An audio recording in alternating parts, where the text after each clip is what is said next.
दिल्ली की सड़कों पर एक बार फिर से बाइकर्स का हुड़दंग देखने को मिला है। बीती रात दर्जनों बाइकर्स ने नई दिल्ली इलाके में खूब हंगामा किया। पुलिस की बैरिकेडिंग के बावजूद जमकर स्टंट किया। साथ ही गोल डाक खाने के पास हुड़दंगियों ने पुलिस पीसीआर वैन पर पथराव किया, जिसमें कांस्टेबल घायल हो गया। हुड़दंगियों की सूचना मिलते ही घटनास्थल पर डीसीपी त्यागी पहुंचे और बाइकर्स पर अंकुश लगाने की कोशिश की, लेकिन हुड़दंगी भाग निकले। पुलिस को इसकी आशंका पहले से ही थी, लिहाजा जगह जगह बैरिकेडिंग की गई थी, मगर इसके बावजूद हुड़दंगी अपने मकसद में कामयाब हो गए। दरअसल हरकृष्ण जयंती के मौके पर गोल मार्केट के नजदीक गुरुद्वारे के आसपास लोगों की भीड़ जुटी थी। इसी दौरान बाइक सवार युवकों ने हुड़दंग मचाना शुरू कर दिया, जिसके चलते वहां पहुंचे लोगों को दिक्कतों से दो चार होना पड़ा। ये पहली बार नहीं है जब दिल्ली में बाइकर्स हंगामा किया। खासतौर पर त्योहारों के मौके पर हरकतें बढ़ जाती हैं। दिल्ली के आरके पुरम में 3 लोगों की मौत मामले में बड़ा खुलासा हुआ है। गाड़ी की एसी खराब होने से जान गई है। पोस्टमार्टम रिपोर्ट के मुताबिक कार्बन मोनोऑक्साइड की वजह से होंडा सिटी में सवार तीनों दोस्तों की मौत हुई थी। बताया जा रहा है कि गाड़ी में एसी खराब होने की वजह से कार्बन मोनोऑक्साइड की मात्रा बढ़ गई थी, जिससे तीनों की मौत हो गई। आपको बता दें कि मंगलवार को आरके पुरम में होंडा सिटी कार से 3 दोस्तों की लाश बरामद की गई थी। बिहार के औरंगाबाद में नक्सलियों का एक बार फिर से तांडव देखने को मिला है। नक्सलियों ने रफीगंज के पास अम्मा गांव के पास रात करीब 11:30 बजे विस्फोट कर रेलवे ट्रैक को उड़ा दिया। इस विस्फोट में हावड़ा नई दिल्ली राजधानी एक्सप्रेस दुर्घटनाग्रस्त होने से बाल बाल बच गई। हावड़ा राजधानी एक्सप्रेस के आगे चल रहा पायलट इंजन बुरी तरह से क्षतिग्रस्त हो गया। रेलवे ट्रैक उड़ाने की वजह से दिल्ली गया हावड़ा रेल रूट पर गाड़ियों की आवाजाही ठप हो गई है। विस्फोट की वजह से 3 राजधानी एक्सप्रेस को रोक दिया गया, जिसमें भुवनेश्वर राजधानी को गोरारू स्टेशन पर, हावड़ा राजधानी को कास्था और सियालदह राजधानी को गया जंक्शन पर खड़ा कर दिया गया। जबकि दून एक्सप्रेस, दुरंतो एक्सप्रेस, कालका मेल और नीलांचल एक्सप्रेस को भी रोक दिया गया। आपको बता दें कि नक्सलियों ने मदनपुर फायरिंग के विरोध में आज बिहार बंद बुलाया है। औरंगाबाद के मीरगंज में नक्सलियों ने मोबाइल टावर उड़ा दिया।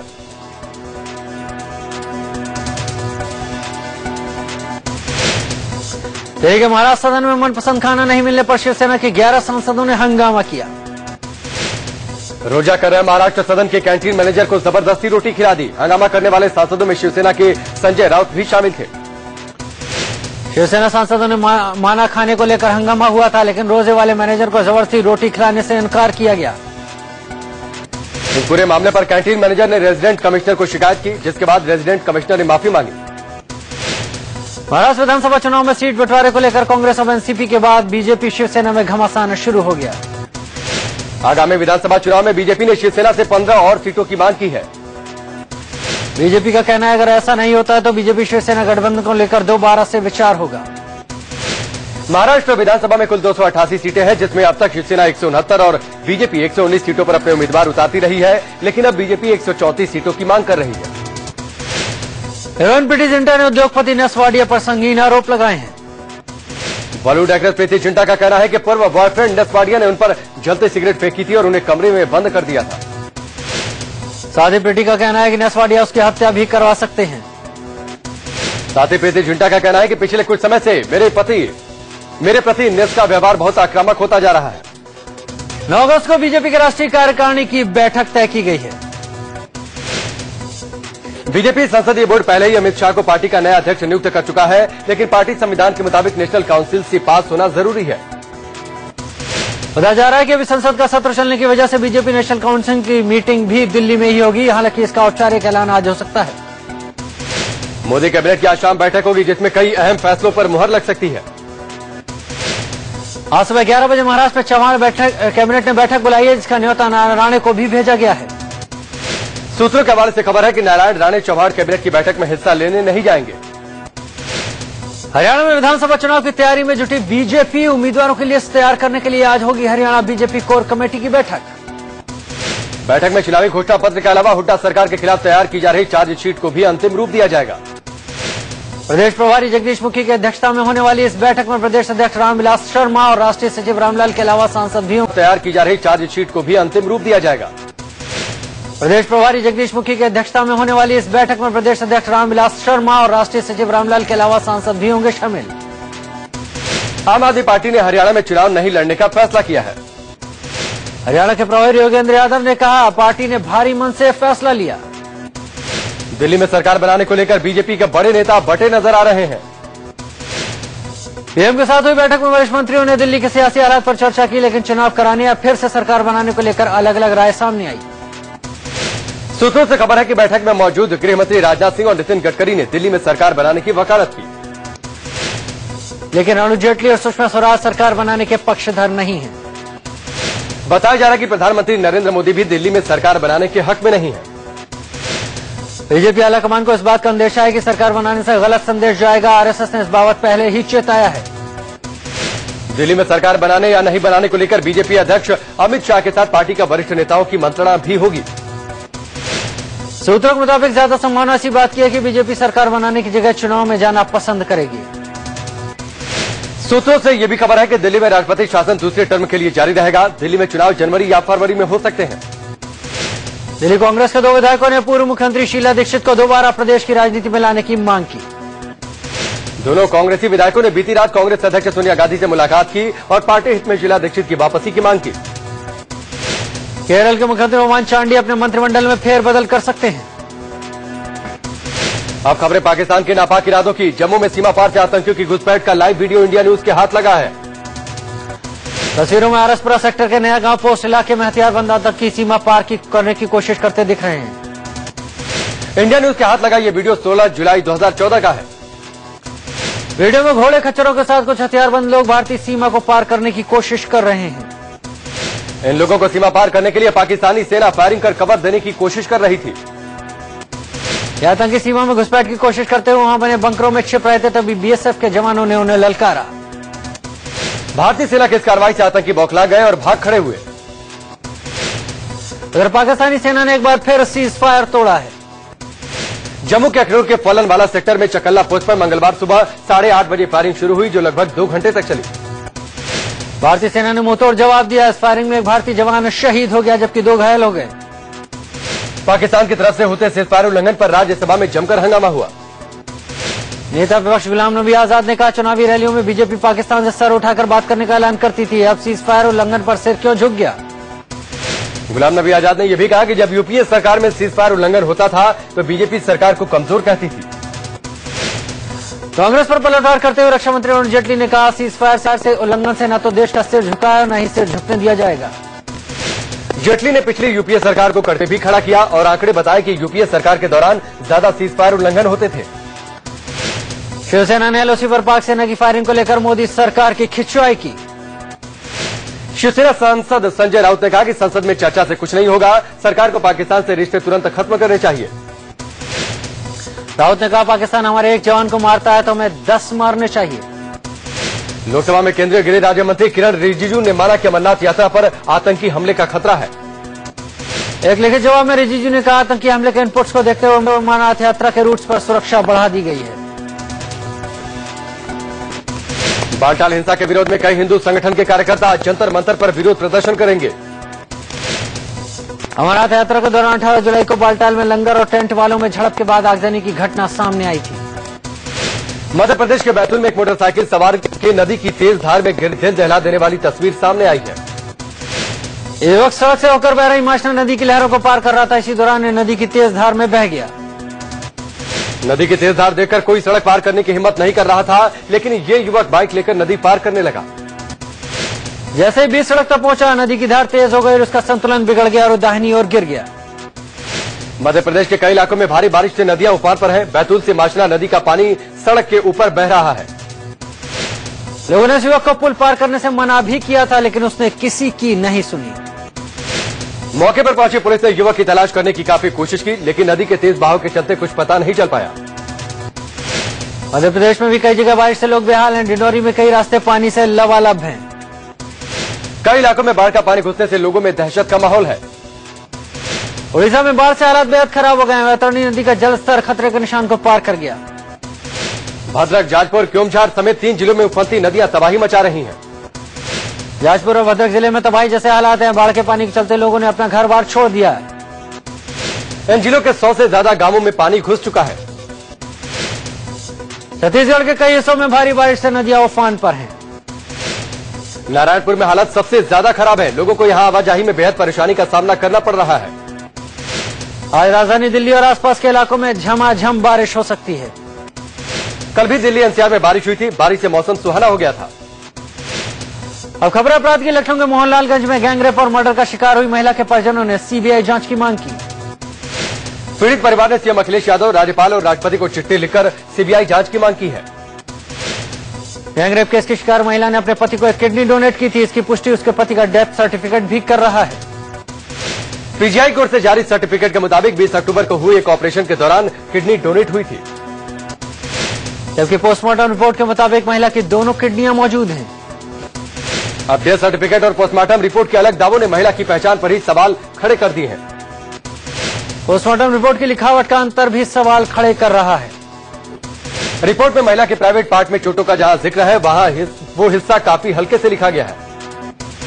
जबकि बाकी रिपोर्ट गहरे रंग में साफ लिखी है। विशेषज्ञ के मुताबिक रिपोर्ट एक ही डॉक्टर लिखता है, इसलिए लिखावट एक सी होनी चाहिए। पुलिस के मुताबिक आरोपी रामसेवक ने महिला को चाबी, हेलमेट और हाथ से चोटें पहुंचाई, जबकि विशेषज्ञ इसे भी खारिज कर रहे हैं। रिपोर्ट में करीब 3 सेंटीमीटर गहरे घाव का जिक्र है, जो चाबी से संभव नहीं। मोहनलालगंज गैंगरेप और मर्डर को लेकर पुलिस का खुलासा लोगों के भी गले नहीं उतर रहा। लखनऊ में समाजसेवी संगठनों के साथ बड़ी संख्या में छात्र छात्राओं ने सड़क पर उतरकर मामले की सीबीआई जांच की मांग उठाई। स्कूल में मासूम बच्ची से रेप के मामले में सवाल पूछने पर कर्नाटक के मुख्यमंत्री सिद्धारमैया भड़क गए। सिद्धारमैया ने बीजेपी के प्रदर्शन को राजनीति से प्रेरित बताया।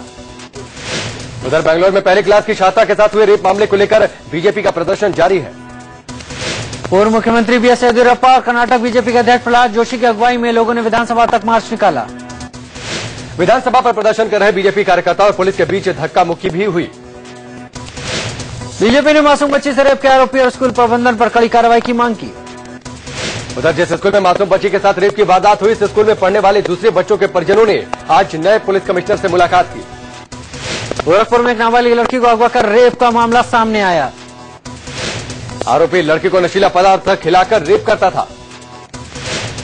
यूपी के बुलंदशहर में रेप के बाद प्रेग्नेंट हुई एक नाबालिग लड़की। अब पुलिस अब तक आरोपी को गिरफ्तार नहीं कर पाई। पीड़ित परिवार के मुताबिक आरोपी लड़की को धमकी देकर 6 महीने तक रेप करता रहा। वाराणसी में अपनी पत्नी को घर से बेदखल करने वाले बीएचयू के प्रोफेसर को पुलिस ने गिरफ्तार किया। बीएचयू के प्रोफेसर पर भाई के साथ मिलकर अपनी पत्नी को पीट कर घर से बाहर निकालने का आरोप है। प्रोफेसर की पत्नी के मुताबिक उसने मारपीट के अलावा उसे जान से मारने की भी कोशिश की। पत्नी के मुताबिक प्रोफेसर अपनी गर्लफ्रेंड के साथ पिछले 3 साल से टॉर्चर कर रहा है। गाजियाबाद के वैशाली में टीवी पत्रकार मिलिता दत्ता इमारत से गिरने से उनकी मौत, परिजनों को हत्या का शक। पुलिस ने शव को पोस्टमार्टम के लिए भेज दिया है, साथ ही मामले की जांच में जुट गई है। यूपी के बलिया में अपनी गर्लफ्रेंड से मिलने आए युवक की पीट कर हत्या। पुलिस के मुताबिक इसके बाद आरोपियों ने लड़की के साथ गैंगरेप किया। यूपी के प्रतापगढ़ में एक एलएलबी के छात्र की घर में घुसकर हत्या कर दी गई। छात्र के कई नेताओं से संबंध थे, पुलिस ने मामले की जांच शुरू कर दी है। मुजफ्फरनगर में एक तेज रफ्तार डीसीएम डिवाइडर से टकराने से 3 कांवड़ियों की मौत हो गई। हादसे में 17 कांवड़िए घायल हो गए, सभी को हॉस्पिटल में भर्ती करवा दिया गया। यूपी के हाथरस में सड़क के किनारे एक बैग में महिला की लाश मिली। महिला के शव की पहचान नहीं हो पाई है, पुलिस मामले की जांच में जुट गई है। शिरडी के साईं बाबा पर बेअदबी बयान देने वाले शंकराचार्य ने धर्म संसद बुलाई।